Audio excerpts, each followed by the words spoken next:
Khalifah kedua Sayyidina Umar bin Khattab adalah sosok sahabat Nabi yang patut diteladani. Nabi Muhammad menjuluki beliau Al-Faruq, yang berarti orang yang bisa memisahkan antara kebenaran dan kebatilan.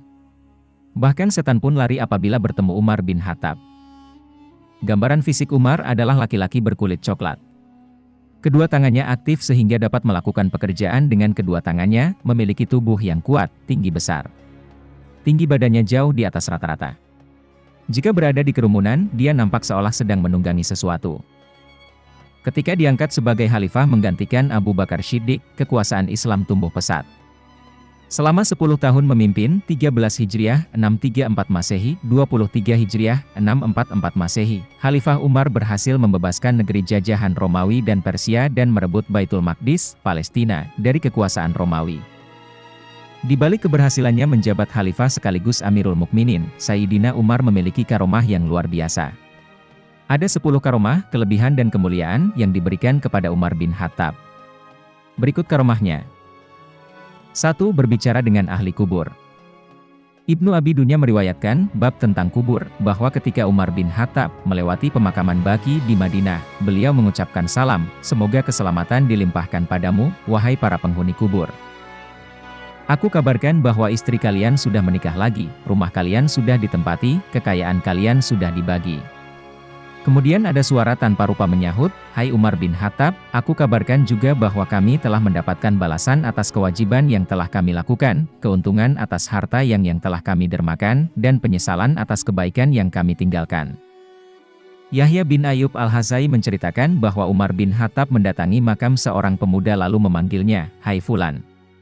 Dan orang yang takut akan saat menghadap Tuhannya, akan mendapat 2 surga.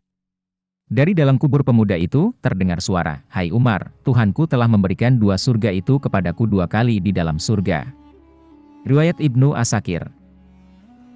2. Dijuluki sebagai legenda.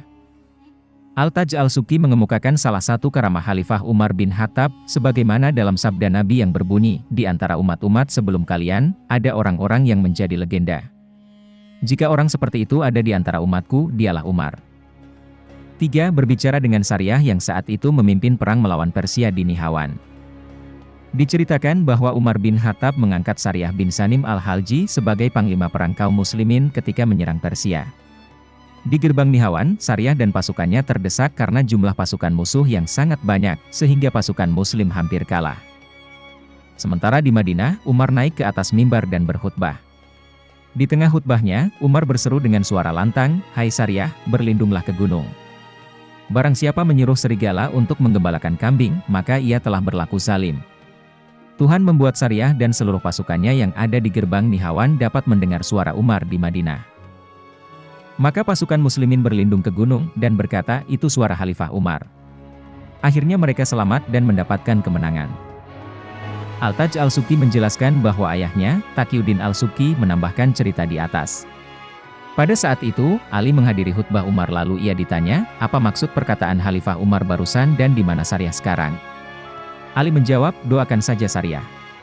Setiap masalah pasti ada jalan keluarnya. Dan setelah kejadian yang dialami Sariyah dan pasukannya diketahui umat muslimin di Madinah, maksud perkataan Umar di tengah-tengah khutbahnya tersebut menjadi jelas. Menurut Al-Taj Al-Subki, Khalifah Umar tidak bermaksud menunjukkan karamahnya. Tetapi Allah lah yang menampakkan karamahnya, sehingga pasukan muslimin di Nihawan dapat melihatnya dengan mata telanjang. Seolah-olah Umar menampakkan diri secara nyata di hadapan mereka dan meninggalkan majelisnya di Madinah, sementara seluruh panca inderanya merasakan bahaya yang menimpa pasukan muslimin di Nihawan. Sariyah berbicara dengan Umar seakan-akan sedang bersamanya. 4. Menghentikan goncangan bumi saat terjadi gempa. Dalam kitab Al-Syamil, Imain Al-Haramain menceritakan karamah Umar ketika terjadi gempa bumi pada masa pemerintahannya. Ketika itu, Umar mengucapkan pujian dan sanjungan kepada Tuhan, padahal bumi bergoncang begitu menakutkan. Kemudian Umar memukul bumi dengan kantong tempat susu sambil berkata, tenanglah wahai bumi, bukankah aku telah berlaku adil kepadamu? Bumi kembali tenang saat itu juga. Menurut Imam Al-Haramain, pada hakikatnya Umar adalah Amirul Mukminin secara lahir dan batin juga sebagai khalifah, bagi buminya dan bagi penduduk buminya. Sehingga Umar mampu memerintahkan dan menghentikan gerakan bumi, sebagaimana ia menegur kesalahan-kesalahan penduduk bumi. 5. Mengalirkan sungai Nil saat dilanda kekeringan. Imam Al-Haramain mengemukakan ketika Sungai Nil tidak mengalir, penduduk Mesir melakukan ritual jahiliyah dengan melemparkan seorang perawan ke dalam sungai tersebut setiap tahunnya. Penduduk Mesir melaporkan hal itu kepada Amr bin Ash yang saat itu menjabat gubernur Mesir. Kemudian Amr bin Ash berkata kepada mereka, "Sesungguhnya hal ini tidak boleh dilakukan karena Islam telah menghapus tradisi tersebut."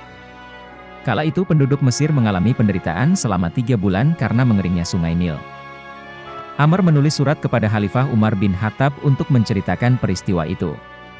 Kemudian Umar membalas surat tersebut dan menyatakan, "Engkau benar bahwa Islam telah menghapus tradisi tersebut. Aku mengirim secarik kertas untukmu, lemparkanlah kertas itu ke Sungai Nil." Kemudian Amr membuka kertas itu sebelum melemparnya ke Sungai Nil. Ternyata kertas itu berisi tulisan Khalifah Umar untuk Sungai Nil di Mesir yang menyatakan, "Jika kamu mengalir karena dirimu sendiri, maka jangan mengalir. Namun jika Tuhan yang Maha Esa dan Maha Perkasa yang mengalirkanmu, maka kami mohon kepada Allah yang Maha Esa dan Maha Perkasa untuk membuatmu mengalir." Kemudian Amr melempar kertas itu ke Sungai Nil.